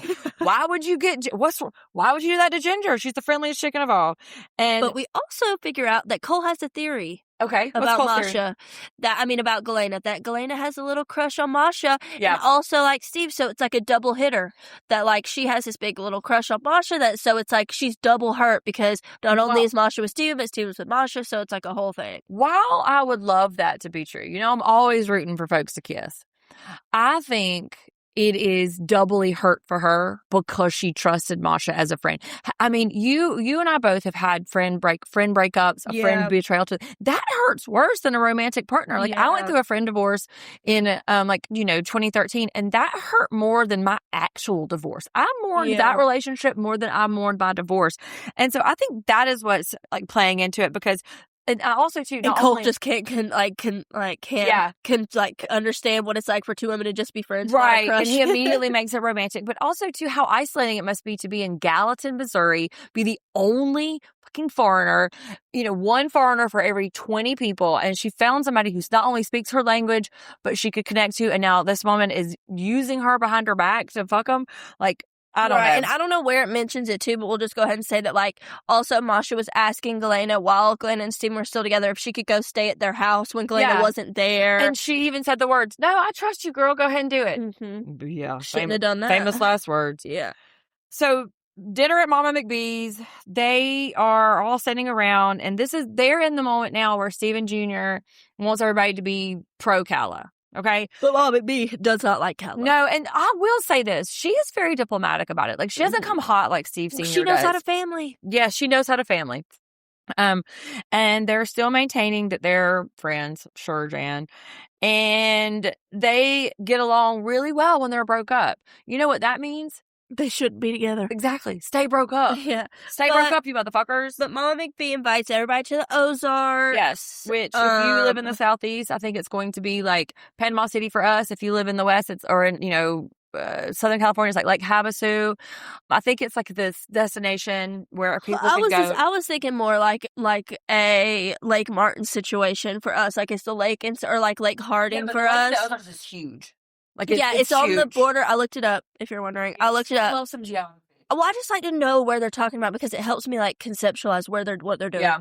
But anyway, so it's on the border of Arkansas and Missouri, which, yes, I had to look up where Missouri was when we started watching this. It's in the middle. So that's all you need to know. It's all confusing in the middle. And also, it's the first day of harvest. But the editing is weird because it seems like somebody said, hey, we want to take this trip before the first day of harvest. Yeah. And then the first day of harvest comes, and then we get this whole big to-do where they're driving the combine into town. Yeah, Cole feels real big dicky with driving the combines through town. They even, they don't forget to mention that. But they love calling Cole out about some stuff. Yeah, but they broke something. So, I mean, he did hit something and break something. Yeah, Cole, they were, like, farming the fields, and Cole was like, let me back up. And so, like, the combines, they have this, like, thing where it, like, farms, and it shoots out this tube, and then goes in the thing that catches the seeds or whatever. And he backed up in the tube hit the other truck and it broke it. So Yeah, because, and then it goes, fields harvested, 0. Fields left, 93. That is some Bravo shade right there. The editors be giving shade. But then we also see Jesse trying to get his tux for the wedding. And this is the age-old question. So when we first see him, he's in a tan suit with an open shirt. But then there's a conversation about a bolo tie or a bow tie. So come at us, Pinot Squad. Me and Nolan disagree. Nolan is I love a bolo tie. Bolo tie, and I am... It fits his vibe. And bolo ties are so cute and simple, and you can get really cute ones with like a gem or like a... I don't know if I raised you right. I feel like bow tie is the way to go here. Or I like no tie. Just like leave it open. He's so handsome. Yeah, but like, see, I feel like bolo ties, like, it's like tie. Well, it depends on what kind of bow tie. If you're doing like black or, like tuxedo, that's the type of bow tie. Then you go like tie, then bow tie, then bolo is like the level of like dressy. You know? Well, that spurs an argument. And so Mama McBee again, worried about Jesse and Allie. Let me tell you something, Christy. You ain't got to worry about these two, okay? They're going to be all right. But they decided on a bow tie, not a bolo tie. This just in. Jesse wanted the bolo tie, I think. But his bridezilla said absolutely not. Yeah. And then also we get a little bit of a snippet where Mama McBee goes, a married couple needs to be sleeping in the same bed. And we get a little like backstory between like that's when her and Steven Sr. started having a lot of really hard problems. Whenever he started, they like weren't sleeping in the same bed. He was traveling a lot. Then it became normal. And they got space in between. And then they, he started cheating. And then I think that again, she is projecting her shit onto it. That's a very reductive way of thinking about it, especially if you have a partner who snores or a partner who has bad like sleep problems. Yeah, but I don't know. Sleeping with your partner, there's just something about it. Just Carl and I sleep together. Like we don't live in separate places. I don't think either one of us could handle sleeping apart. I'm a loud sleeper. Isaac has real bad problems with he's a real light sleeper. So like anytime I turn over or talk, like the other day I was laughing in my sleep and he was you like, and Shep both. Oh my God, Shep be laughing. He was like, no, you were laughing in your sleep. I was like, I'm sorry, but we still do it. So it's fine. Because I'm a really light sleeper too. It's the recharging next to somebody that you love is really that's a good way to put it. Another piece of example that she is just projecting all of her negative shit onto them. They're already in this kind of weird space. But so the good news is the combine's cutting. I know y'all were waiting with bated breath. But Nolan said this. So Galena is in the office sitting, and that's when Steven Jr. comes to get. And this is when you said, oh my God, is she manic? She has the crazy eyes. I don't know. But Steven's coming in to just talk to her and kind of lay the land out, talk to her about what's going on, about the house, about everything. And Galena is just acting bizarre. She calls somebody by the wrong name. Yeah. She's so preoccupied with Steve Sr. She's like, keeps interrupting the business. She doesn't even know what day it is. Yeah. Chef always says that me and you said the same thing at the same time. Yeah, we do that all the time. But, I mean, she's laughing in her weird, crazy laugh a lot. Yeah. Like she's about to stab you. It's Monday at 11 a.m. Steven's like, are you drunk right now? What ensues after this, though, is low-key disturbing, though. I don't know. I feel like he was kind of nice to her after. He was. But then they break. And he lures her out. So like, hey, let's do something else. Oh. And he sends the boys in to go through her trash, go through her shelves, go through her refrigerator. And they find a cold wine bottle in the trash, which she could have poured out, but I don't think she did. I think that she was drinking. And it was 11:30 on a Monday morning. And, And also, if you're drinking wine and you have to be drunk by 11, it depends on how everybody's tolerance is. Like, me and Mom were talking about the tolerance, whatever.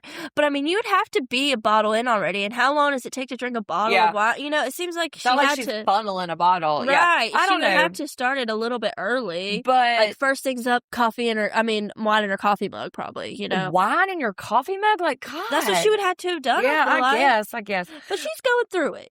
She's going through it. And Steven confronts her. Are you drunk right now? She says no. She continues to deny they it. found a OJ bottle that when Jesse smelled, he went, ooh. So, maybe... Jesse. Stay golden. I know. But they think there may be vodka and the orange juice. Like, it was a whole bunch of things that were in it. But then Steven comes back after they went through all of her shit. Yeah. And then this is another one. She's like, nobody knows what I went through. And so you're drunk. Why did she think that they would spend their lives together? Because she is bemoaning it again. Like, why? Right, she just cannot get past it. She's just stuck on this. She eventually admits it, though. Yeah, right? Yeah, she does. To relax her feelings, she says. But I thought this was really, really smart that Steven found an old beat up car and let her just go to freaking town on it. I thought that was really sweet. We get these flashes of Steven Jr. being a human and being an emotionally intelligent person. They don't last for very long, but they But both she sure say, did smash the hell out of that car, yeah, though. I mean, word. But something has to change. They both agree. Like, that's the thing. Okay? And so. But then we go to Stephen being at lunch with Brooke, which was random and weird. Yeah. Why? But she looked so good. She has a bob. Her hair looks amazing. Her makeup is a little different. Yeah, she looks so good. Like, Steve Sr. really messed up on that one. Really fumbled the ball. Yeah, she looks really good. Because we also learned that Brooke was under the impression that they were only sleeping with each other. He was feeding her a line because, y'all, there isn't a handbook that married men or taken men use to placate the mistress or to placate the other woman. And I'm not sleeping with anybody else. It's only you, even though I'm still married. And she doesn't understand me. I'm sleeping on the couch. You're the only one who understands. So he was giving her all that line, and so she really fell for it. Hook, line, and sinker. But she's engaged. Yeah, because Steven says, I'm single at 30. And she looks at him and goes, well, I was single at 40, but I'm engaged. Yeah, so single at 30 is normal in 2026, right? Like, single at 30 is completely normal. I think it's because women are just over men, but I even just said, why are they meeting? Like, what does he want from her? What was this? And then Steven's talking about Kala, like he's out of his life. We just saw her 2 scenes ago. Yeah, so I'm like, they're friends. And then I was like, why are they at lunch? Like, there was no, like, pre-context, no after context. It was just them at lunch, and that was it. Maybe we'll get some later, but then these dummies plot to stage a goddamn intervention between Masha and I would kick myself out of the car. There'd be no way. I'd be like, first off, if somebody says, do you want to go for a drive? Jesse says, hey, do you want to go for a drive? No. Tell me where we're going. What are we doing? Are you going to murder me on the way there? It's fucking weird. But then, like, this just seems, I hate to and Masha is real nervous. Yeah, because she knows her. Yeah, she real nervous. And I hate to gender this, but a group of sisters would never have done this. No. No. They would have done what Steven did, took her to a car place and, like, let her smash it. You know, yeah, that's the logical thing to do. So we've also said, and they also took him to Steve's house where Masha's living. Yes, which so is dumb. Like, couldn't take him to like a neutral ground or somewhere that like they both didn't used to live. And like, Masha's story is we weren't that good of friends. I didn't backstab you, which Kala or either Casey, I think Kala did. Yeah, it sort of makes us understand that's not true. And because they were good friends, like she was staying at Glenna's house. She was the only one that spoke Russian with her. They were really good friends. I think Glenna said they've been friends for like 13 years or something. She mentioned that they've been friends for like 13 years. That's not nothing. Right, and it obviously turns contentious. And I just want to know, what did these boys think was going to happen? Jesse comes up with a football helmet. Yes, and they keep cutting to the scenes he's putting it on, and one they cut to him again, he's buckling the underneath the chin strap. The next one he's cutting, he's holding it tight. Like they're just like cutting to him. He's like the comic relief of this. Thing. But like, what do they think was going to happen? Neither one of these motherfuckers had any intentions of apologizing. But it was also kind of weird too, because it was like they needed 2 guys per woman to like in case something like broke out. I know, what were they going to do? Yeah, like what? Also, too, my money's on Galena. Yeah, for sure. Yeah, my money's on Galena. She was in the USSR. They can't step up to that. And like Jake's like in there, like moving vases away in case they start to move anything. Let's get this heavy stuff away. Yeah, but they start to talk about how they might have to choose Steve Sr. over Galena, which I get it. That's her dad, but if empirically speaking, he is trash. He's out anyway. He's not there, and Galena is out here making moves for y'all. Whatever. But also, I wrote this up too. The way that Masha was smiling whenever Galena walked in, that would have been a straight punch to her face. Yeah, I'm a real reactive person. I'm working on it. Me and my therapist are working on it, but I am a reactive person. She's just sitting there like cheesing in the house that Galena literally built up for Steven. I was like, no way. My immediate reaction is going to be get mad. And how the boys were like micromanaging the fight. Yeah. Like they would be talking and Steven Jr. would be like, hey, why don't we just focus on conflict resolution? Or why don't we just focus on the end goal here? No, you suck. Shut up. You brought me here. Let me handle it. You know, I was like, I did not like that. But like all of that. So the last bit of this episode is Steven Jr. talking with Kala about their situationship, and he invites her to the Ozarks. Okay, so I want to spend a lot on this last episode, Hurricane Kala, right? Because a lot happens because they take their vacation. And this is episode 5. It's that lake house is nice. It's swinging. Yeah, Allie can't go because she's doing a triathlon. Go girl! I know, right? And Steven Jr. right in this moment, in this second, feels good about having Kala around. Until it doesn't. Yep. And everybody before they get there are steadily talking shit about her. Why would he bring her? That's so weird that he would bring her. What does he think is going to happen? They're just talking, reaming them out. does the producer ask Jesse if he knows what BDSM is? Because I think that's what Steven and Calla have going on. Like, they're mean to each other. Who's the dom? Who's the sub, you think? She's the dom. I was about to say unclear. I don't know. She's the dom. Yeah. Yeah, she's mean as hell to him, and then he likes it, or, That's their key. Who is like that?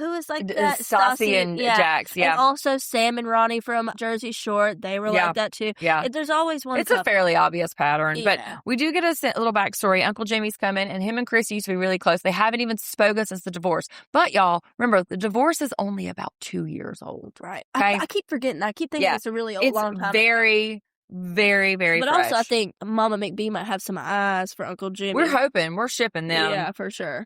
They're having dinner. They're talking about the kids. They're talking about life before kids and life after kids. And people who don't have children can't really conceptualize this.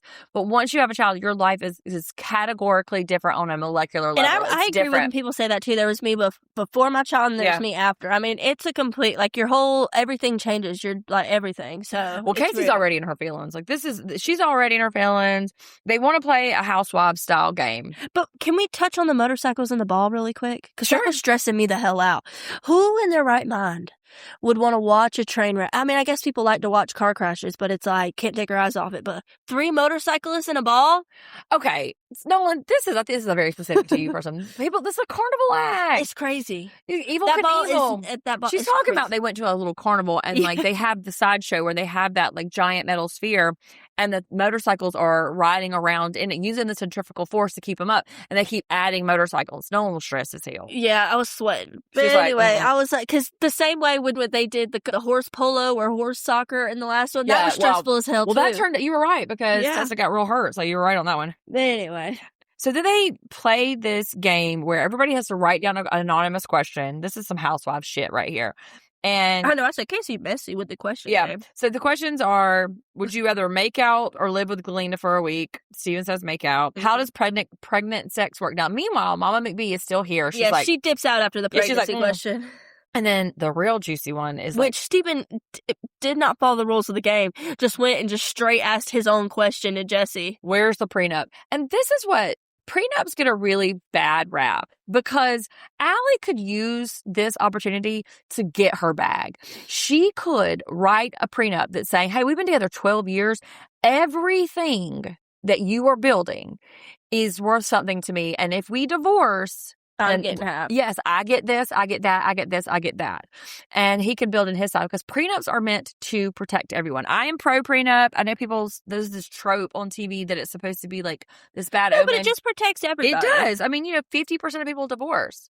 Yeah. So what's the main cause of divorce? Money. Marriage. All married people get divorced. Well, that's another thing too, is why is divorce so expensive? Why? Because it's worth it. Yeah. But Jesse immediately regrets saying it out loud about, get it, I'll do it, I'll show it. And I literally wrote, Allie's gonna be mad when she watches this. I said, she's gonna kill him. And he knew it too. He was like, oh, I wish I could take that back. I regret that. But then they ask if Cole would listen to Steven, or no, if Steven would listen to Cole if he ran the farm. Steven immediately goes no. They knew it was Cole's question because it was missing words. Yeah, Casey read it and said, I had to add the word. I think she said, what did it say? Something. If Cole was running farm, would listen to him. Yeah. So we know it was Cole, and he said no. But Mom talks about she trusts Steven Jr. with everything except Calla, which he really is a mom. And then promptly, they're on the porch. Calla and Steven are talking about the apartment. He can't co-sign for her because of all the shit that Steven Sr. has left He's for him. He's too leveraged. There's too much debt to income. Here comes Mama Savior and says, sure, sweetie. This woman convinced Steven to ask his mother. I would never in my life. And I would say no. I can't imagine a world in which I would have the audacity to ask my partner to ask their mother. It is wild. And yet she pretty much kind of brings it up, and he's just like, yeah, if you wouldn't mind. But like, I would never feel comfortable. It is such an imposition. Enough to ask. That is so maybe awkward. That's the difference with having a lot of money versus not. I don't know, but it is a real imposition. So maybe she does. I don't know. I need a backstory on Calla. Yeah, we need to do some deep dive in it on break. break. You're it. Yeah. they're at paintball. No, thank you. This is like the second paintball I've had this week. I'll say also really quick too, in between that Mama McBee. Yeah, Jesus. Mama McBee in her little confessional says that Calla plays victim a lot, which comes into play a little bit later. Oh, she yeah. 100% I definitely want to talk about that. But Casey says about Calla that she's a witch. Right? She lures him with her black magic and potions. And I think maybe she might have a golden pussy, though. Like, that's probably it. No like, way. Listen. And I also feel like Steven Jr. has a little tiny. Maybe he doesn't know how to put it down, but there is that sort of like age-old wisdom that the crazy to hot ratio, like the crazier they are, the hotter they are. So I don't know. Maybe that is. Maybe they're in the BDSM. She, breaks him down and he likes it. Jesse is so sweet because the girl's kind of peeled off, and he's like, well, I literally said someone is going to get mad. My guess, Calla, and then she quit. Yep. But Jesse volunteers to go. I was like, okay, y'all shoot at me, and this is where I wrote he's written by a woman because he's just sweet. Because he just lets all the girls just go ham at him. And this is where the episode gets its name. They are at the dock bar, fucking drinking. Drinking time. Sugar-free Red Bull with vodka double. Ick. Hate it. That is the worst drink you can order. That is such a prick drink. Jesse says, we're living out our redneck dreams. Love you. Stay exactly the same. You are a darling angel baby. I love you. But Mama McBee don't like the drinking.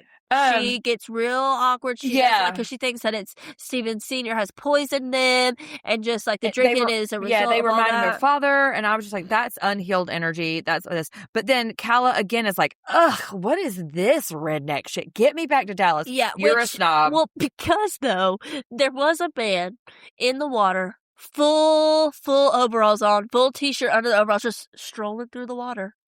No, we've seen some shit, okay? I'm just saying. We're from the South. I know. I mean, you probably take the good with the bad. I probably wouldn't bat an eye, but like if you're not used to seeing that type of thing, it might be a little jarring. But this is where it takes a real turn. Yeah, Calla, get yourself together. Well, it wasn't Calla at first. So Calla's in her little bikini. She's got a hot rocking body. Yeah, she's shaking her butt a little bit.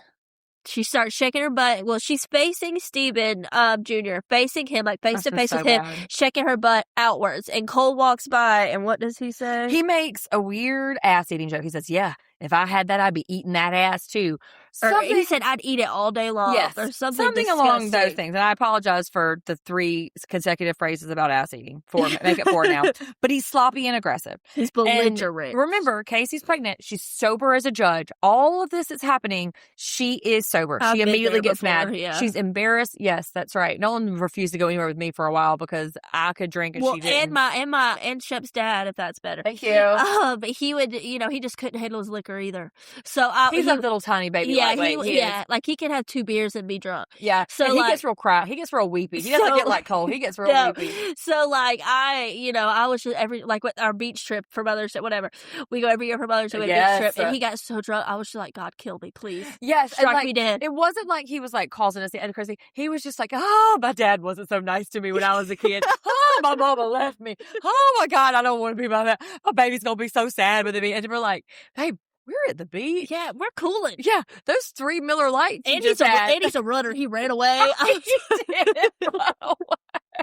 He was a runner. He like started sprinting, and I'm like, what, 5 months pregnant at the time? I'm like, I can't keep up. And Noah had been throwing up the whole time. I have pictures of her like literally like walking to the dunes and just puking in the dunes. Like it was a whole thing. But anyway, so like he's a very different drunk. He's mad. Casey gets mad and they storm it off. Everybody, they got their Ubers and Jesse says, okay, enough. The Ubers are here. Well, security came over. Yeah. While they're at the pool because Cole's yelling and the security comes over. It's like, you got to get out of here. Yeah. So I just wrote, Allie must be so proud of Jesse's first season. So then this is where Cole, the brothers are always going to be together. They're in the parking lot. Yeah, they're like, let's do 3 and 3. All brothers here, all girls over there. And I guess they forgot about Brayden. Fuck you, Brayden. But anyway, Brayden and Cole sort of like threatens Brayden. I'll kick your ass. Then he sets out walking. Yeah. Acting a fool. Stumble walking, though. He gets to the side. Like feet are crisscrossing while he's walking. He gets to the side. He gets about, 30 yards or so and can't walk anymore. So he starts fighting the dirt. Yeah, he's fighting this little hill. He's like going, I think he scratches his knee. Yeah, he stumbles. He's punching the hill. And like Mama was writing when this was happening. I had to rewind it so she could see. Like he was going ham at this wall. Like that wall had just like came at him. Steven and Jesse are outright laughing. They cannot contain themselves. And then I think Jesse said that Cole peaked in high school, which is a burn, and he is having a quarter-life crisis. Right. But we also, too, like, they're getting the Ubers, and we see a little bit of aggressive drunk Calla because someone's like, get the fuck out of the way. And she's like, fuck you, bitch. Yeah. Which is foreshadowing to what's going to happen in a little bit. Right. So the brothers are going bro. I just said, that fucking poor Uber driver. Yeah. And Jesse says... Oh, no, she said, ho-ass bitch. Ho-ass bitch. I'm so sorry. So Jesse says, Cole is not 100% crying. He's 1,000% crying. And they are tripping out. Yeah, and they are in the car, like, Cole's, like, head, like, hanging over the seat, and they're just literally crying. No, they're just literally crying, laughing. The brothers, like, they cannot hold themselves together. And meanwhile, Cole's like, I'm so scared. My life's going to change. I just want to be a good daddy. And then Casey's crying to Mama McBee, dead ass, both of them dead ass sober. And Mama McBee's like, oh, this is so hard for me to watch. Of course, again, she's projecting. And Casey and Cole try to talk. And all I want to say, I'm not going to get on to her, but like, make this man go to bed. Do not engage with this man. Nothing. That's always the answer when you're drunk and upset. Just go to bed. Nothing happened. So instead of going to bed, Cole joins his brothers down at the dock with a drunk fucking ass Calla. And so this is where Steven sort of sorts out the phases of her drunk. First, it's good time. Flashback to her like twerking and having a good time. Next, it's anger. Flashback to her, fuck you, bitch. And then number 3, loses motor control. So then they're all on the dock. And this turn left so quick. I know, which, I mean, but she comes for Cole. She comes for Cole. Well, she comes for all of them at first. She's like, just says, oh, y'all are so privileged. You never had to work anything. You had it so easy. Blah, blah, blah. I mean, meanwhile, you know, their dad's cheating on their mom. I don't know. They have a divorce. Like, they kind of did go through a little bit, which we always say the divorce is always... Yeah, it's always the divorce. That's why the serial killers be serial killing. But, like, I don't know if Cole went and did a bump in the bathroom or he slapped his face, but he's a little bit more in control. And crying will sober you up real quick. Yeah, and... It will. Crying hard like that, bawling your eyes out will sober you up really quick. At first, he's not being a dick. He's being pretty reasonable. He's like, listen, man, Steven, don't talk about Steven that way. He works his ass off. He's doing a good job. And then he's like, and you do too. You work too hard too. Like, he's trying to, like, you know, make it not, like, seem so assholey. But then Calla just keeps coming for him. And then that's when it flips. He said, all right, you fucking loser. Yeah. And she's like, I didn't, you know, he's given a house here and blah, blah, blah. Like, he has this house here. He has this house here. And Cole's like, so do you. You've been living in those houses just the same amount of time as he has. And it just escalates. It never really, like, gets to full tilt because Jesse always mitigates it. And she says that they can't appreciate what they've done because they've had it done for him by his mom. That's what set him off.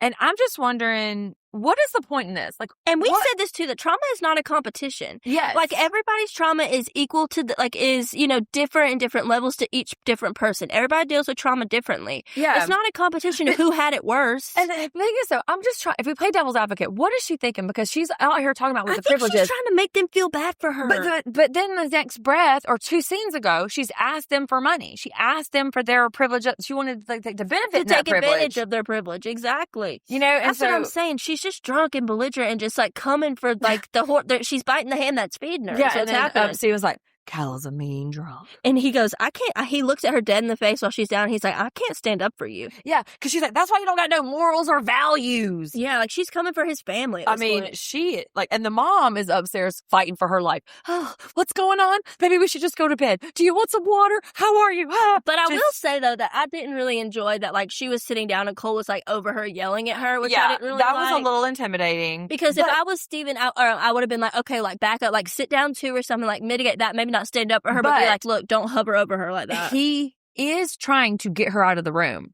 The whole time he's like, let's go to bed, let's go to bed. But then she says, okay, the truth will come out. Turns out that he told her about this FBI investigation. Why? I know. Pillow talk, I guess. And what a fucking idiot Yeah. Junior is. Like, come on. And then, like, it literally, it ends with her in the confessional just being like, well, I could bury all of them if I really wanted to. What a fucking bitch. Yes. And, like, she's like, takes her football and goes home. She goes and she packs her shit, which she's sobered up at this point, too. No, she not really, because she goes in the car. I'm sure she ordered that Uber and gets in and goes, after she put all her shit in, is this an Uber? I was like, girl, didn't you order that? And Mom just says, this isn't love. You can't be with her. Yeah. She's poison. And that's how this stretch of episodes. Next up, when me and Nolan do 6 through 10, there's a baby moon. Somebody has a wreck. I can't read my own writing. And Galena wants to apologize to Christy for the divorce. Don't do it. No. Don't do it. Leave it. Leave them dogs lying. I did say, though, that, like, she's kind of came to this realization that, like, what Masha did to her, she did to Chris. So I think she's trying to, like, right her wrongs in some way, but why? Send her a letter. Yeah. Text her. Don't meet up with her in person. I would punch her in the face, probably. That was only to absolve yourself. But also, too, Galena probably wasn't the first. No, for sure not. She wasn't. But she's trying to fix her own stuff, not Christy. But so we are almost caught up. We're going to do the back half of season 2 soon, as soon as I can get Nolan in line. And then we will do all of the episodes of season 3. You haven't watched half of season 2, though. That's right. But I'm saying we got to get together. But listen, find us on social medias at Take a Pinot Pod on Instagram, on YouTube, on TikTok, and comment. We have a very fun listener that is always coming for my throats. Listener Amanda, I love her so much. And y'all comment, review us, rate us, tell us what you want to hear, tell us what we're doing right and wrong. If you have any for real beef, send it to jeff@pinotpod.com. He wants all your emails. And then thanks for sticking in. This was a long one. But we'll see you next time. Goodbye.